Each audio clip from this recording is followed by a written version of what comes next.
Assalamualaikum warahmatullahi wabarakatuh. Selamat pagi dan salam sejahtera untuk kita semua. Yang terhormat Ibu atau Bapak penguji ujian praktik mata pelajaran produk kreatif dan kewirausahaan. Sebelumnya, perkenalkan nama saya Siti Nazwa dari kelas 12 ALP 2. Tujuan saya membuat PPT ini yaitu untuk memaparkan bidang usaha yang telah saya buat dan akan saya produksi. About product. Di sini saya memilih untuk membuka usaha hiasan lonceng angin sirih gading.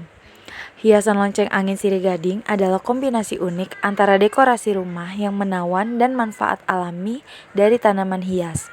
Produk ini terdiri dari tanaman sirih gading Epipremnum aurum yang tergantung di dalam wadah hias dengan lonceng angin yang terbuat dari botol plastik bekas. Selanjutnya, identifikasi produk. Jenis usaha. Produk ini termasuk ke dalam kategori kerajinan tangan yang menggabungkan elemen daur ulang dan juga dekorasi rumah.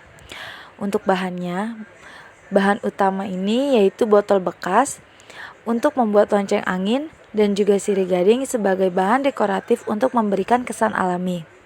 Keunggulan produknya yaitu menggunakan bahan daur ulang untuk mengurangi limbah. Selanjutnya ada analisis SWOT dari usaha saya. Yang pertama, kekuatan. Di kekuatan ini mencakup produk saya termasuk ramah lingkungan. Lalu produknya juga unik dan kreatif. Untuk biaya produksinya juga rendah. Kedua, kelemahan. Di sini kelemahan dari produk saya yaitu proses produksinya yang rumit dan juga memakan waktu yang cukup lama. Selanjutnya, keterbatasan bahan. Yang ketiga, promosi. Untuk promosi ini sangat amat diperlukan strategi yang sangat bagus untuk mempromosikan produk hiasan lonceng angin sirih gading dari botol bekas. Ketiga, peluang. Peluangnya itu ada 3, yaitu pertama, pasar produk ramah lingkungan. Yang kedua, tren dekorasi rumah. Yang ketiga, penjualan online. Dan yang terakhir, ancaman. Untuk ancaman ini biasanya ada persaingan dengan produk pabrik yang dimana produk pabrik ini itu lebih bagus dibandingkan kerajinan yang dibuat sendiri. Kedua, harga bahan baku. Harga bahan baku juga biasanya naik dan itu mengalami perubahan pada margin keuntungan. Yang ketiga, perubahan tren dekorasi. Biasanya untuk tren dekorasi rumah itu mengalami musiman. Strategi promosi. Biasanya di sini menggunakan e-commerce platform, yaitu memanfaatkan platform e-commerce atau Shopee untuk menjual produk. Kedua, sosial media.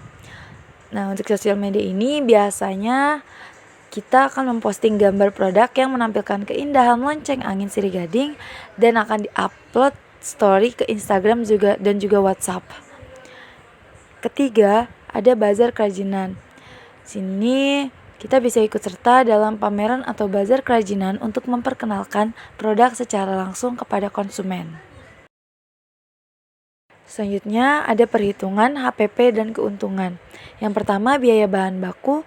Di sini usaha saya menggunakan botol bekas dan juga sirih gading yang seharga Rp2.000, di mana total biaya bahan baku yaitu Rp4.000 per unit. Yang kedua, biaya tenaga kerja yaitu Rp10.000 per unit. Yang ketiga, biaya overhead. Nah, biaya overhead ini termasuk biaya penunjang seperti tali, bubble wrap, dan juga box. Di sini total biaya penunjang yaitu Rp120.000. Di sini saya memberi contoh semisal harga Rp120.000 ini per 20 unit yang sudah saya produksi. Nah, yang kedua ada biaya transport. Biaya transport ini mencakup biaya transport selama saya memproduksi 20 barang yaitu Rp60.000. Ketiga, ada biaya air yaitu seharga Rp20.000 per 20 unit. Nah, di sini di total ditambahkan semuanya untuk dari harga biaya penunjang, biaya transport dan juga biaya air. Jadi Rp120.000 ditambah Rp60.000 ditambah Rp20.000 yaitu Rp200.000 per 20 produk yang sudah saya buat. Maka hasil dari biaya overheadnya yaitu Rp10.000. Yang keempat, total biaya produksi per unit yaitu ditambahkan semuanya dari biaya bahan baku, biaya tenaga kerja, dan juga biaya overhead. Dan mendapatkan total Rp24.000. Untuk harga jual, saya menggunakan margin 50%, jadi 0,5 dikali Rp24.000 yaitu Rp12.000 ditambah Rp24.000, total menjadi Rp36.000 per unit. Berikut adalah brosur produk dari usaha saya. Ini adalah beberapa dokumentasi dari usaha saya. Terima kasih sudah menonton video ini. Kurang lebihnya mohon maaf. Wabillahi taufik walhidayah. Wassalamualaikum warahmatullahi wabarakatuh.